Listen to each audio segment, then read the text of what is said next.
So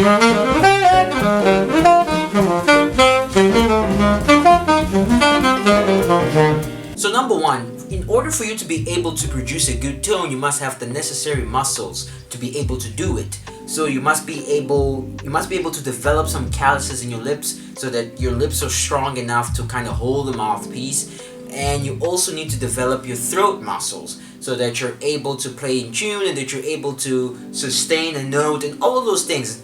Those are just things that your muscles must be able to do.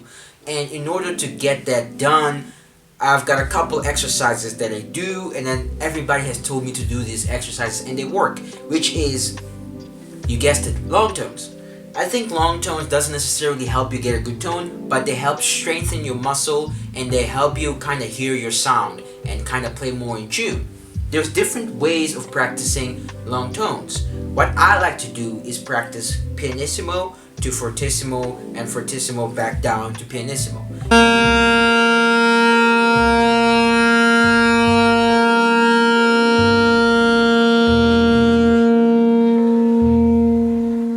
And I'll start somewhere in the middle of the register and then just go, practice for about 10-15 minutes and then do something else. There's various different ways of practicing long tones. You can do long tones by just putting a drone on and playing with the drone. I always do long tones with a tuner on because I want to play in tune. I want to make sure that I'm playing the notes in tune. And here's the funny thing about the saxophone is that the pressure you put on your lips and the way you move your throat influence your tuning. So for me it's important to always make sure that when I'm practicing my long tones, I am practicing them in tune because that creates some sort of muscle memory and I get used to playing in tune all the time. So I get used to finding the middle of the note and I know that when I blow like this I'm flat, when I blow like this I'm sharp, when I blow like this I'm in tune.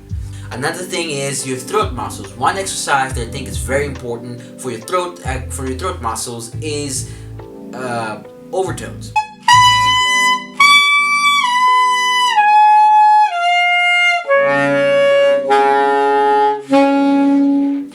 And you must be very careful when you practice overtones. Make sure that you don't spend too much time practicing overtones because you can get to the habit of really biting the mouthpiece. Don't bite the mouthpiece, don't force the overtones out. You have to always be very relaxed when you're playing your overtones, when you're practicing your overtones.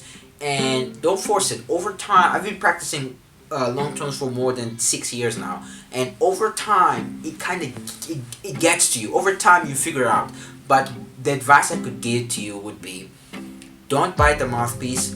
Yes, you do need to put a little bit of pressure on the mouthpiece when you get to the higher overtones, but try your best to not put too much pressure, or put as little pressure as possible on the mouthpiece and never bite the mouthpiece. If you're biting the mouthpiece and you're doing this and all that stuff, then you are doing it wrong and you're going to hurt yourself, you're going to start bleeding. I used to do that all the time and I would hurt myself and it was not beneficial. So be careful when you're practicing long tones. So stage number 2 is the conception of sound that you have in your head. And I think that's a combination of the tones that you like, or all the tones you've heard in the world, and you most likely have those top 5 people that you listen to and you say, these top 5 guys or gals have the best tone in the world for me.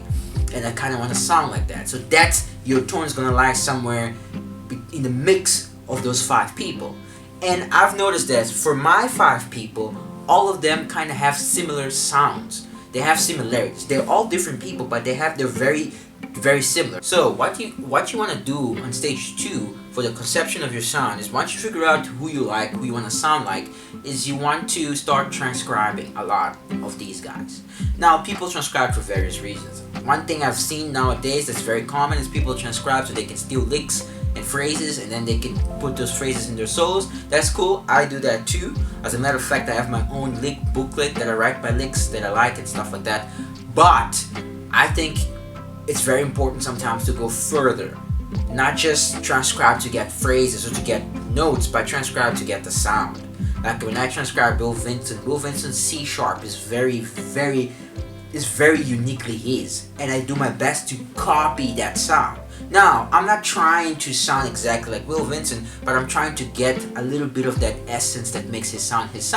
But I also transcribe Patrick Bartley, and I'm trying to get a little bit of that Patrick Bartley sound, and a little bit of that Baptiste Herbert, a little bit of that Cannonball. So if I'm transcribing, I'm doing my best to imitate these people's sounds, and there's certain things Will Vincent does I like, there's certain things Cannonball does I like.